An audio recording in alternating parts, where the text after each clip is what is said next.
এখানে জমা রেখে গেছে না ওকে আয় করে দিয়ে গেছে? ওরা ঠিক উচিত শিক্ষা দিতে এই অপদত্ত কিছু অফিসার এই চন্দনসর থানায় আছে। তাই আমি আপনাদের কাছে বলবো, সাজান কি বললো কিচ্ছু যায় আছে না। সাজান যদি থানায় দাঁড়ানি করে, সাজান যদি এখানে বেরিয়ে মুস্তানি করার চেষ্টা করে, আপনারা ঘিরে রাখবেন আরাবুল ইসলাম এসে ব্যবস্থা করবে। এখানে আরাবুল ইসলাম এসে এখানে ব্যবস্থা করবে। অনেক কামিয়েছ, তোমার দল অনেক কামিয়েছে। তোমার নেত্রী আজকে কোথায়? কালীঘাটে খোদার চাল নয় টালির চারে বসে আছেন। আর তোমরা এখানে কোটি কোটি টাকার দুর্নীতি করে সদর পোষণ করে আজকে 1400 মানুষের উপরে স্টিম রোলার চালিয়ে আজকে 600 কোটি টাকা বিভিন্ন জায়গা থেকে আয় করে আজকে এখানে তারা এখনো মুস্তানি করছে। কোন জায়গায় তৃণমূলের কোন নেতার হদিস পাওয়া যাচ্ছে না। আর চন্দনসর আছি মধ্যে এখানে ওই তৃণমূলের নেতাদের দিয়ে ঘোরাঘুরি করছে। কোন জায়গায় তৃণমূলের কোন নেতা এখনো পর্যন্ত টিকি পাওয়া যায়নি। যিনি ভাঙড়ের শাহিনশা ভাঙড়ে লড়াই করেছিলেন তিনি কোথায়? এখানে যিনি লড়াই করেছিলেন তিনি জিতেছেন কোথায়? আজকে এই চোরের চোর এখনো পর্যন্ত আমরা শুনেছি বাড়ি চোর, গরু চোর, খাদ্য রেশন চোর, শিক্ষা চুরি। আজকে শুনছি আমরা এটিএম চুরি। এখানে এটিএম চুরি করে এই পাহাড় জিতেছে। এই চোরেরা কোথায়? এই চোর খুঁজে পাওয়া যাচ্ছে না। জেতার পরে সেই চোর টিকি পাওয়া যাচ্ছে না। তাই আজকে যারা চুরি করেছে তারা বুঝতে পারছে আরাবুলকে চুরি করে হারানো হয়েছে। আজকে সেই চোরেরা এলাকায় নেই। আজকে তাই আমরা বলতে চাই যে তৃণমূলে অনেক দালালি কিছু দালাল আছে, তাদের চিহ্নিত করতে হবে। আজকে হয়তো কোন জায়গায় ছেলেরা লড়াই করছে, আক্রমণ করার চেষ্টা হচ্ছে, পুলিশ দালালি করছে। পুলিশ দালালি না করলে তৃণমূলের কোন নেতা ভাঙড় ক্যানিং এ কারুর টিকি পাওয়া যায় না। আর এখানে চন্দনসর 1 নম্বর অঞ্চলে যেটি প্রধান মেশিন, আপনারা খেয়াল রাখবেন মেশিন গাড়ি করে কোথায় বেরোচ্ছে আর কোথায় যাচ্ছে।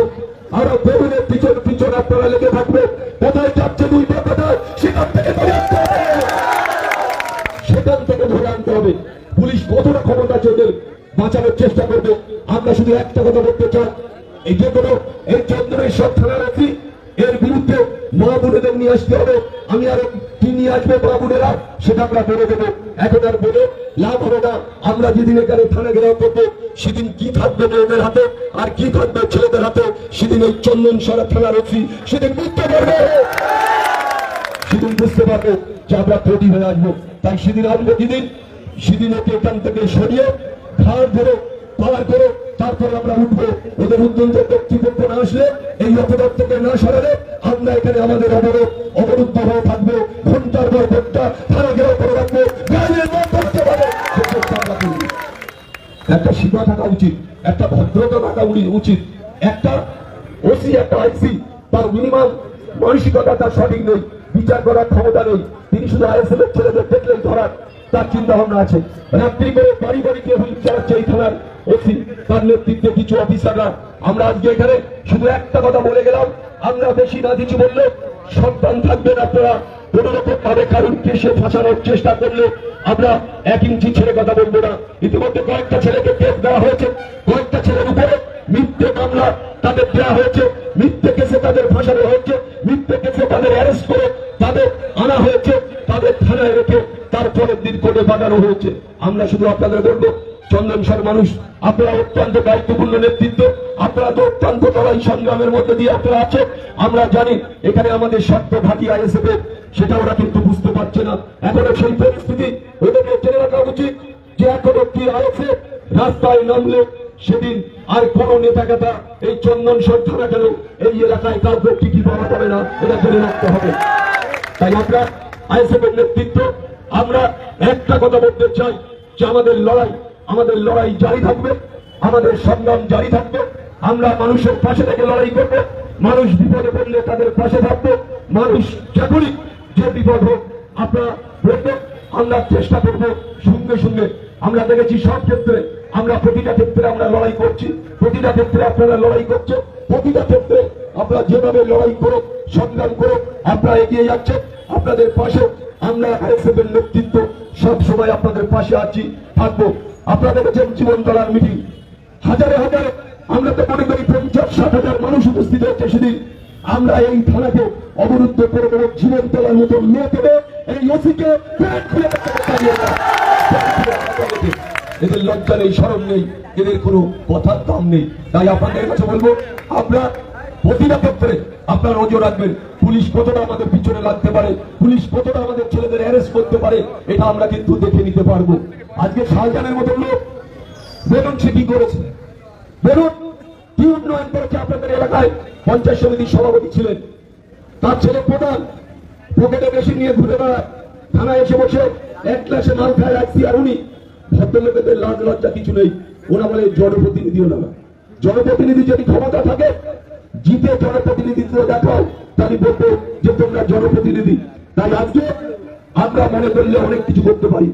আজকে এখন উনি সভাপতি নেই, উনি কি কর্মদক্ষ, কিসের পূর্তের কর্মদক্ষ, যেখানে রাস্তাঘাট বিভিন্ন ধরনের কাজ কার্য যার হাত দিয়ে হয়, সেই উনি হচ্ছে টাকা তোলার কর্মদক্ষ। উনি এখানে পঞ্চায়েত সমিতির সভাপতি, প্রথমদিকে জমি কিনে রেখেছেন আপনারা হিসেব করলেন। আজকে তারপরে দুবার পঞ্চায়েত সমিতির সভাপতি, এখন কর্মদক্ষ। একজন মাত্র পাঁচটা নেতা, যে মাত্র আপনারা দেখেছেন তালিকা, সে মাত্র পাঁচটা নেতা এই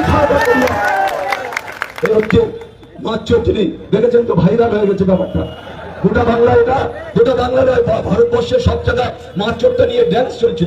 তাই ইনি হচ্ছে মাছ চোরের বন্ধু, মাছ চুরি করার বন্ধু হচ্ছে ইনি, এই ভদ্রলোক। আর তার ছেলে হচ্ছে প্রধান। এখানকার এই ব্যবসায়ী থেকে শুরু করে এই অঞ্চলে কোনো মানুষ শান্তিতে নেই। ওনাদের দুই বাপ বেটার অত্যাচার, জুলুম, সন্ত্রাস, নিরীহ মানুষের কেস দেওয়া, ধরে নিয়ে থানায়, থানায় ওনাদের বন্ধু আছে, জামাইবাবু আছে, তাদের এসে বলা যে আইএসএফ এর এই ছেলেটার কেস দিলে ওখানে আমরা জিততে পারবো, আইএসএফ এর ওই ছেলেটার ধরলে আমরা ওখানে লড়াই করতে পারবো, আইএসএফ এর এই ছেলেটার কেস দিলে আমরা ওখানে লড়াই করতে পারবো। আপনারা দেখেছেন ইলেকশনের আগে আমাদের ছেলেরাই ধরিয়ে দিয়েছিল, বোম বানছিল ওই প্রধানের ছেলে, তার কিছু চেলা চামুন্ডা, সেদিন আমরা আমাদের ছেলেরা ধরিয়ে দিয়েছিল। আমরা ইলেকশনে ব্যস্ত ছিলাম। তারপরে কি দেখলাম, পয়সা দিয়ে থানায় বসে পয়সা দিয়ে তাদের ছেড়ে দিল, একটা লোক কেসে পাঠালো না। তাই আমরা মনে করি আগামী দিন এক সপ্তাহের মধ্যে আমরা এই থানায় ঘেরাও করবো। এই ওসি যদি তার নিজস্ব ক্ষমতার বল দেখায় বা মিথ্যে কেসে আইএসএফ এর ছেলেদের জড়িয়ে দেওয়া হয়, আমরা এক সপ্তাহ দেখবো। তারপরে এই থানা ঘেরাও শুধু নয়, আমরা থানা থেকে কোন অফিসারকে বেরোতে দেবো না। এটা আজকে আমরা এখানে দাঁড়িয়ে দেবো। থানা ঘেরাও মানে কি চলবে, দফায় দফায় চলবে, সারা দিন রাত চলবে। এরা যাতে না বেরোতে পারে সেটা আমরা জানি। আমরা কিভাবে থানা ঘেরাও করতে হয়, কিভাবে এই ওসিদের জব্দ করতে হয়, আইসিদের জব্দ করতে হয়, সেটা আমরা জানি।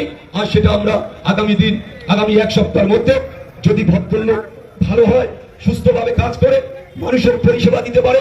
পুলিশের কাজ কি? মানুষের পরিষেবা দেওয়া দরকার, মানুষ বিপদে বললে তাদের পাশে দাঁড়ানোর দরকার। আর তার উল্টোটা তৃণমূল আসার পরে এই পুলিশ পরিষেবা দেওয়ার জন্য আসেনি, তারা এসে তোলা তোলার জন্য। এই মমতা বন্দ্যোপাধ্যায় সরকার যতদিন ছিল, এরা তোলা তুলেছে, লক্ষ লক্ষ টাকা থানায় বসে কমিয়েছে। এই থানায় আসলে আর চলে যেতে ইচ্ছা হয় না, এখানে বসে বসে নেতাদের কাছ থেকে মাসুয়ারা আসে। তাই এখানে এই থানার অফিসাররা দালালি করতে সুবিধা হয়। তাই আমরা বলে যাচ্ছি, এক সপ্তাহ যদি ভালো ভেবে এই ওসি চলতে পারে, তাহলে দেখবো। না হলে এরপর অবরোধ শুধু নয়, থানা ঘেরাও শুধু নয়, আমরা একেবারে হাঁড়ি চাল নিয়ে সেখানে বসবো, রান্না হবে, খাওয়া হবে, চলবে। আমরা যতক্ষণ না পর্যন্ত এই ওসি সরবে, যতক্ষণ হাঁড়ি চাল এনে খাওয়া হবে, খিচুড়ি খাওয়া হবে। আর এখানে ওদের বিরুদ্ধে দুর্নীতি, স্বজন পোষণ, দালালি, চাটুয়াগিরি, আমরা সেটা তার বিরুদ্ধে পথে নেবে। সমস্ত রাস্তাঘাট অবরুদ্ধ থাকবে, কোনো জায়গায় যান চলাচল থাকবে না। ওসিদের এখান থেকে দাঁড়িয়ে আমরা একেবারে তারপরে আমরা চেনা কম্বল গুটিয়ে তারপরে যাবো, এটা জেনে রাখতে হবে ওসিদের। আমরা পড়া করবো না। তাই আপনাদের সবার কাছে অনুরোধ রাখবো যে আগামী দিন আপনারা ঐক্যবদ্ধ ভাবে, সারিবদ্ধ ভাবে চন্দন সরোয়ারে আমরা চাই যেসব মেম্বাররা ভালো, যারা কাজ করেছে, মানুষের সাথে থেকেছে, মানুষের পাশে থেকেছে, আমরা সেই সব মেম্বারদের নিয়ে আগামী কয়েকদিনের মধ্যে আমরা পঞ্চায়েত গঠন করে, যিনি প্রধান ছিল তারা অপদত্ত প্রধানকে হটিয়ে আমরা নতুন দায়িত্ব এই চন্দন সরের মানুষের হাতে তুলে দেবো। এটা আপনারা লড়াই করতে হবে, লড়াই করে আমরা চাইব। তাই আপনাদের কাছে আমরা বলবো, আমাদের ইতিমধ্যে অনেকগুলো মেম্বারের সাথে আমাদের নেতৃত্বরা কথা বলেছে। আমরা চাই সঠিকভাবে, সঠিক নেতৃত্ব দায়িত্ব নিয়ে নতুন করে আমাদের ছেলেদের সাথে করে নিয়ে তারা যাতে কাজ করতে পারে সে চেষ্টা আপনাদের করতে হবে। তাই আমরা দুর্নীতিগ্রস্ত যারা আছে তাদের কোনোভাবে আমরা তাদের অ্যাডজাস্টমেন্ট করবো না, আমরা তাদের কোনোভাবে আইএসএফ এ নেবো না, এটা জেনে রাখতে হবে। তবে শুনছি কিছু নেতা বিজেপিতে যাবে বলে হামাগুড়ি দিচ্ছে, কিছু কিছু নেতা বিজেপিতে যাবে বলে হামাগুড়ি দিচ্ছে, কিন্তু বিজেপি তাদের নিচ্ছে না, এটা জেনে রাখবেন। বিজেপি এই প্রচারে তাদের দুর্নীতিগ্রস্ত নেতাদের বিজেপি নেবে না, তাই আজকে চুরি হাতে দিয়ে বাড়িতে বসে আছে এই নেতারা।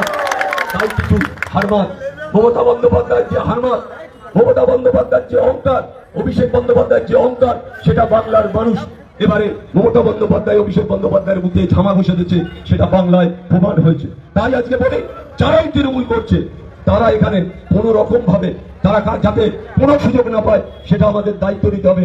যে যারা তৃণমূল করছে, যারা অন্যায় করেছে, যারা অত্যাচার করেছে, যারা জুলুম করেছে, তাদের কোন রকম ভাবে ক্ষমা হবে না, তাদের ন্যায় হবে না, তাদের কোনো ক্ষমা হবে না, এটা আপনাদের মাথায় রাখতে হবে। অত্যাচারিত, জুলুমবাজি, খুনি, সন্ত্রাসকারী তাদের কোনো জায়গা হবে না। আজকে তাই আমরা বলে যাই যে আইএসএফ এর আমরা যারা নেতৃত্ব, আমাদের নিজেদের দায়িত্ব নিয়ে আগামী দিন লড়াই করতে হবে, সংগ্রাম করতে হবে। আমরা চাইব আগামী নির্বাচন, পঞ্চায়েত নির্বাচনকে সামনে রেখে আমাদের ঐক্যবদ্ধভাবে লড়াই সংগ্রাম করতে হবে। তাই সবাইকে অভিনন্দন, শুভেচ্ছা, ভালোবাসা, আন্তরিকতা জানিয়ে আমি সবার বলবো যে আজকে চন্দনসরে বাজারে আমরা যে মিটিং করলাম, অত্যন্ত দায়িত্ব নিয়ে আপনারা এসেছেন গরমের দিনে, তাও যেভাবে মানুষ কাতারে কাতারে আপনারা এসেছেন, আপনাদের সবাইকে ধন্যবাদ, শুভেচ্ছা, অভিনন্দন, ভালোবাসা জানিয়ে আমি আমার ছোট বক্তব্য এখানে শেষ করলাম। জয় হিন্দ।